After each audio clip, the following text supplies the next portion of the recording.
मध्य प्रदेश में उपचुनाव का बिगुल बज चुका है। बिगुल ऐसे बज चुका है कि कांग्रेस ने अपने 16 उम्मीदवारों की पहली लिस्ट जारी कर दी है। वहीं भाजपा भी प्रचार में लग चुकी है और गाहे बगाहे दोनों पार्टियों की तरफ से बयान आ रहे हैं। दोनों ही पार्टियों की गतिविधियां ग्वालियर चंबल क्षेत्र में ज्यादा हैं, क्योंकि उपचुनाव में सर्वाधिक सीटें इसी क्षेत्र से हैं।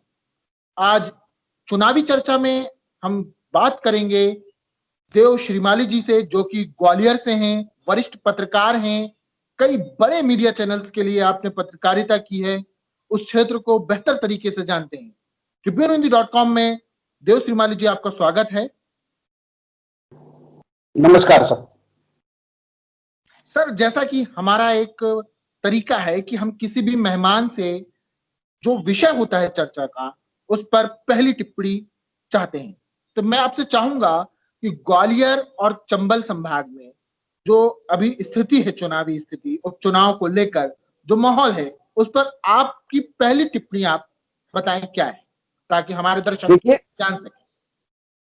देखिए, इस बार का चुनाव बाकी चुनावों से बहुत महत्वपूर्ण है, क्योंकि 1967 के बाद जो है पहली बार ऐसा होगा जब सिंधिया परिवार एक साइड होगा और कांग्रेस दूसरी साइड होगी। अब तक ये रहा है कि दो पार्टियां रहती थी, तो दोनों पार्टियों में सिंधिया परिवार रहा करता था और कांग्रेस में भी रहता था, बीजेपी में रहता था। पहली बार ऐसा हो रहा है जब सिंधिया वर्सेस कांग्रेस चुनाव होने जा रहा है। तो ये एक सबसे बड़ा महत्वपूर्ण जो है इस मामले में उपचुनाव जो होने वाले हैं, ये इस मामले में महत्वपूर्ण है, क्योंकि सिंधिया की सारी प्रतिष्ठा इस पर दांव पर लग गई है और सिंधिया परिवार पहली बार कांग्रेस के सामने चुनाव लड़ रहा है।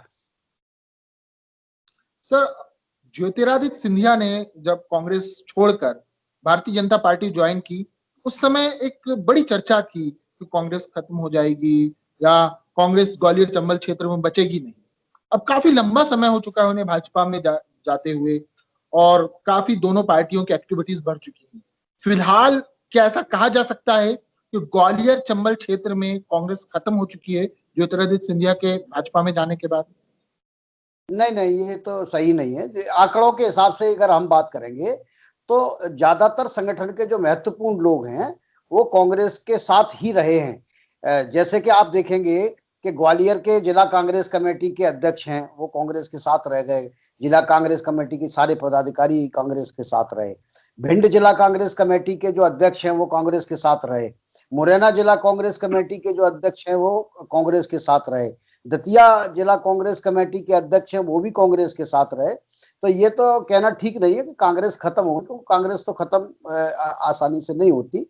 सिंधिया के साथ सिंधिया के लोग गए, लेकिन उनकी भी जैसा एक्सपेक्टेशन था, जैसी उम्मीद थी, उतने लोग उनके साथ नहीं गए। उसका कारण यही है, उसका कारण है कि उन लोगों को अपना भविष्य वहां नजर नहीं आ रहा। उनको लगता है कि सिंधिया जी का तो पुनर्वास वहां हो जाएगा, वो सांसद बन गए, मंत्री भी बन जाएंगे, लेकिन बीजेपी में सिंधिया जी उनको विधायक का टिकट दिला पाएंगे आगे, या पार्षद का टिकट दिला पाएंगे, या संगठन में स्थान दिला पाएंगे, जैसे कांग्रेस में हुआ करता था। कांग्रेस में उत्तरी मध्य प्रदेश में तो कोई भी पत्ता भी अगर कांग्रेस में हिलता था तो बिना सिंधिया की इजाजत के नहीं हिलता था। लेकिन बीजेपी में यह संभव नहीं। बीजेपी खुद भी एक ताकतवर पार्टी है ग्वालियर के लिए।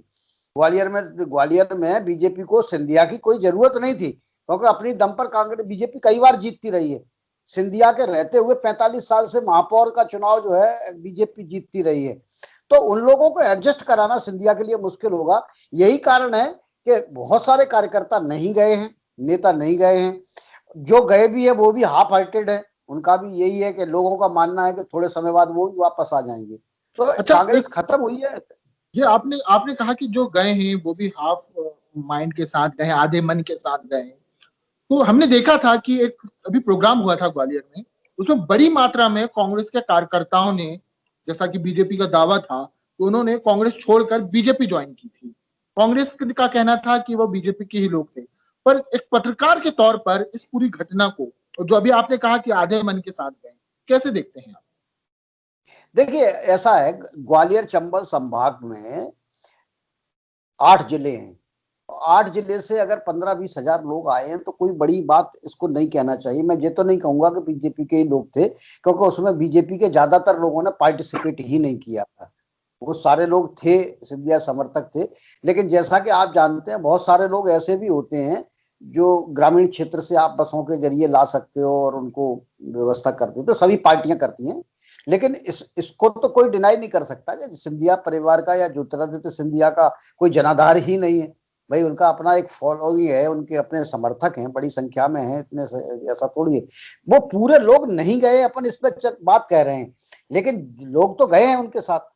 भाई अगर हर जिले से हजार दो चार हजार लोग तो गए ही हैं। जैसा कि शिवराज सिंह चौहान हम देखते आ रहे हैं, उनकी ये कार्य प्रणाली है कि हर विधानसभा चुनाव के पहले शिलान्यास बड़ी मात्रा में वे करते रहे हैं।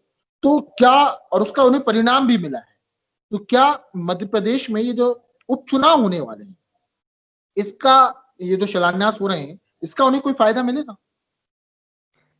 देखिए, थोड़ा बहुत फायदा मिलेगा, ज्यादा नहीं मिलेगा। तो मैंने पहले भी आपसे कहा, ये उपचुनाव जो होना है वो अलग मामलों पे हो रहे हैं, ठीक है, क्योंकि परिस्थितियां चुनाव की क्यों बनी। बीजेपी के जो कैंडिडेट हैं वो वही कैंडिडेट हैं जो 15 महीने से कांग्रेस के काम कर रहे थे। उन पर तमाम सारे के चार्ज भी कांग्रेस लगाती रही है। तो वो जो चर्चा गांव गांव में, गली गली में चल रही है, उस बात पर भी चुनाव होगा। चुनाव इस बात पर भी होगा कि सिंधिया ने ये सरकार गिराई है, तो उसका क्या मतलब लॉजिक था, जनता जानना चाहेगी उसको। तो ये चुनाव जो है ना, एकदम अलग तरीके के चुनाव होंगे। ये चुनाव शिलान्यास उद्घाटनों के चुनाव नहीं है, क्योंकि सबको पता है कि भाई 15 महीने से सरकार कांग्रेस की थी, तब भी उद्घाटन शिलान्यास ये लोग कर ही रहे थे, और हर सरकार करती है, उसके बाद सरकारें चली जाती है ना। सर, जैसा कि ये हुआ, मुख्यमंत्री के उद्घाटन और चुनाव के करीब किए जा रहे शिलान्यासों से संबंधित सवाल था, इस पर बात हुई। पर अभी हाल ही में हमने देखा है कि एक और चीज सामने आई, वो ये कि कांग्रेस ने पहली बार अपने उम्मीदवारों के नाम भारतीय जनता पार्टी से पहले घोषित कर दिए। चूंकि उपचुनाव है, और उपचुनाव के नजरिए से कांग्रेस का ये बदला हुआ रुख कैसा नजर आता? कैसा कोई फायदा उसे मिलेगा? देखो, पहली बात तो यह है कि भारतीय जनता पार्टी के कैंडिडेट तो मध्य प्रदेश में कमलनाथ की सरकार जाने के साथ ही डिक्लेयर थे, इसलिए ये कहना सही नहीं है कि भारतीय जनता पार्टी से पहले डिक्लेयर कर दिए, क्योंकि जिन लोगों ने इस्तीफे दिए थे वो सारे लोग उम्मीदवार हैं, उनका प्रचार अभियान भी चल रहा है। 22 लोग जो हैं उन्हें उम्मीदवार मान के चला जाए, उनके टिकट नहीं कटेंगे? नहीं, उनको उम्मीदवार मान के ही नहीं चला जाए, वो उम्मीदवार हो ही चुके हैं, क्योंकि उनके पोस्टर, बैनर पर प्रचार जो बीजेपी अपना मंच से करती है वो सब उनको किया ही जा रहा है। बार बार अलग अलग जगह पे जाके अलग अलग उम्मीदवार के बारे में नाम भी अनाउंस हो चुके हैं, तो उसमें तो कोई संदेह नहीं है। केवल 2 या 3 ऐसे 3 जगह हैं जहां उम्मीदवार डिक्लेयर होना, जैसे जौरा में होना है जहां कांग्रेस के एमएलए साहब का देहांत हो गया था, आगर में होना है जहां ऊंटवाल साहब नहीं रहे, ऐसे ही एक और है। बाकी सब जगह तो कैंडिडेट डिक्लेयर है बीजेपी के, जो कांग्रेस से इस्तीफे, जो मतलब कांग्रेस छोड़ के बीजेपी में गए हैं, हम मान के चलें कि वो विधायक बीजेपी से अब उम्मीदवार होंगे। जी, वो उम्मीदवार जैसा कि उपचुनाव में सबकी नजर ग्वालियर और चंबल में है। ग्वालियर जिले में जो सीट जिसकी सबसे ज्यादा चर्चा है, जिस सीट की, वो है डबरा, इमरती देवी की सीट। तो इमरती देवी के सामने 2013 का फिर पुराना वही, बस फर्क इतना है कि उनके जो समधी हैं पहले बीजेपी से उम्मीदवार थे, इस बार इमरती देवी उम्मीदवार हैं। तो कैसी फाइट होने की संभावना है इस सीट पर? देखो, मैं आपको बताऊं कि डबरा का गणित थोड़ा अलग तरीके का है। डबरा में इमरती देवी सर्वदलीय प्रत्याशी होती थी। एक सुनने में तो आसान लगेगा, क्योंकि सर्वदलीय ऐसे होती थी कि भारतीय जनता पार्टी के लोग, जो नेता हैं, सो कॉल्ड नेता, वो सब अंदर से उनका समर्थन करते थे। गणित यही था कि जब तक वहां एससी सीट रहती है तब तक वहां से बीजेपी ना जीते, कांग्रेस जीतती रहे, ताकि जब एससी सीट खत्म होगी अगले 1-2 टेन्योर के बाद, तो किसी नेताजी के परिवार के लोग उसमें टिकट के दावेदार हो जाओ, जो कहा जाए कि 6 बार से यहाँ हारती रही है, इसलिए टिकट लेने में कोई दिक्कत नहीं है ना। तो ये गणित था। अब इस बार की सिचुएशन थोड़ी बदली हुई है। इस बार की सिचुएशन ये बदली हुई है कि जैसे नरोत्तम मिश्रा जी हैं, तो नरोत्तम मिश्रा वहां के एक सबसे बड़े मठाधीश भारतीय जनता पार्टी के हैं। अब सत्ता के दो केंद्र होंगे, ये वहां अगर इमरती देवी चुनाव जीतती है तो क्या ये नरोत्तम मिश्रा, उनके समर्थक, तो अगर उनकी एक सरकार, म्यान में दो तलवार वाली कहानी हो सकती है। बिल्कुल बिल्कुल। तो ये अभी बहुत कुछ वहां बाकी है कि चुनाव परिणाम वहां कैसे होंगे, क्योंकि तमाम सारी कंडीशंस हैं, उनको देखना पड़ेगा। अभी पिछले चुनावों की तुलना इस चुनाव से नहीं की जा सकती है, क्योंकि पिछले चुनाव में कांग्रेस कांग्रेस हाँ हाँ बिल्कुल, जैसे कि आप डबरा का बता रहे हैं, एक सीट और ग्वालियर की ही मेरी नजर में बिल्कुल, जिसके बारे में मैंने सोचा कि आपसे इसके संबंध में जरूर पूछा जाए। वो सीट है सर जहां से कांग्रेस ने सुनील शर्मा को उम्मीदवार बनाया है।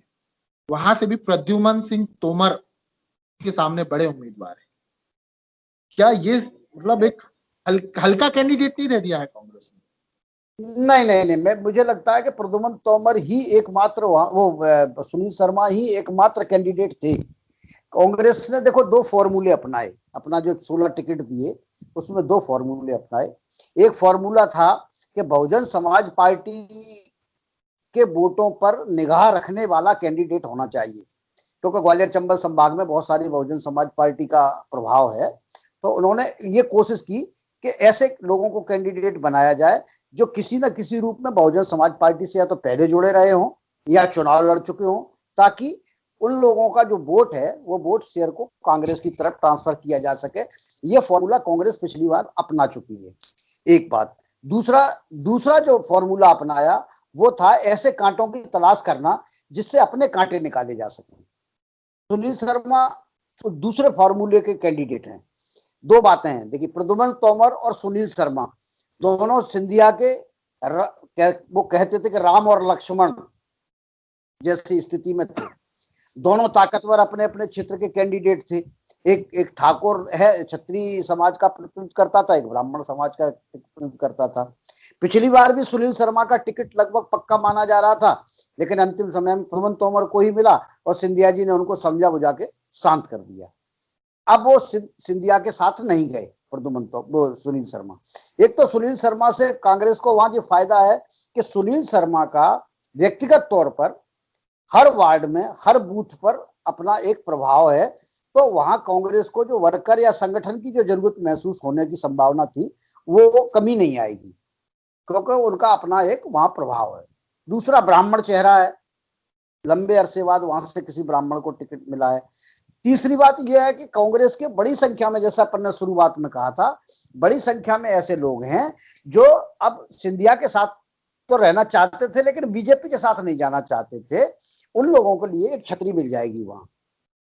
तो सुनील शर्मा एक ताकतवर कैंडिडेट है और सुनील शर्मा से ताकतवर कोई कैंडिडेट वहां था ही नहीं कांग्रेस के पास। अच्छा, अभी बीजेपी और कांग्रेस के जिन उम्मीदवारों की लड़ाई होना है, ये लड़ाई लगभग वैसी है कि कांग्रेस के पुराने उम्मीदवार वर्सेस कांग्रेस के नए उम्मीदवार। तो कांग्रेस के ही पुराने और नए उम्मीदवारों के बीच की लड़ाई में ग्वालियर चंबल संभाग में कौन सी ऐसी सीट है जहां पर सबसे ज्यादा घमासान होने की संभावना नहीं, मुझे तो लगता है कि हर सीट पर घमासान होगा। ये चुनाव असामान्य चुनाव है, तो इसमें अभी जैसे भारतीय जनता पार्टी है तो कोई ये कहने की स्थिति में नहीं है कि मैं ये सीट तो जीत ही रहा हूं। कांग्रेस के लिए तो कहना आसान है भी नहीं क्योंकि वो तो बाहर है, लेकिन जो जो बीजेपी है वो भी ये कहने की स्थिति में नहीं कि ये वाली सीट हम जीत ही रहे हैं। तो हर सीट पर घमासान होगा। तमाम सारी चीजें इस बार नए नए तरीके से आएंगी और पहली बार ही उनका इस्तेमाल होगा। तो इसलिए अभी ये कहना बहुत मुश्किल है कि चुनाव किस किस तरफ जाएगा। अच्छा, क्या लगता है आपको कि अभी तक जिस तरह की दोनों तरफ से बयानबाजियां हुई हैं, जिस तरह से बयान आए हैं दोनों ही पार्टियों की तरफ से, चुनाव लड़ा किस मुद्दे पे जाएगा?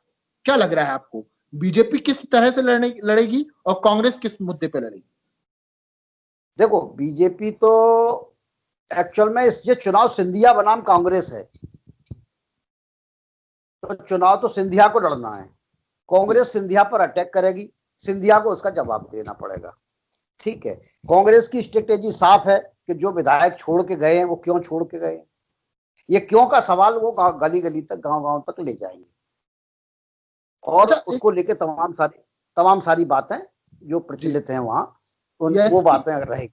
बीएसपी भी अपने उम्मीदवार उतार रही है, मायावती ने बहुत पहले इसका ऐलान किया है।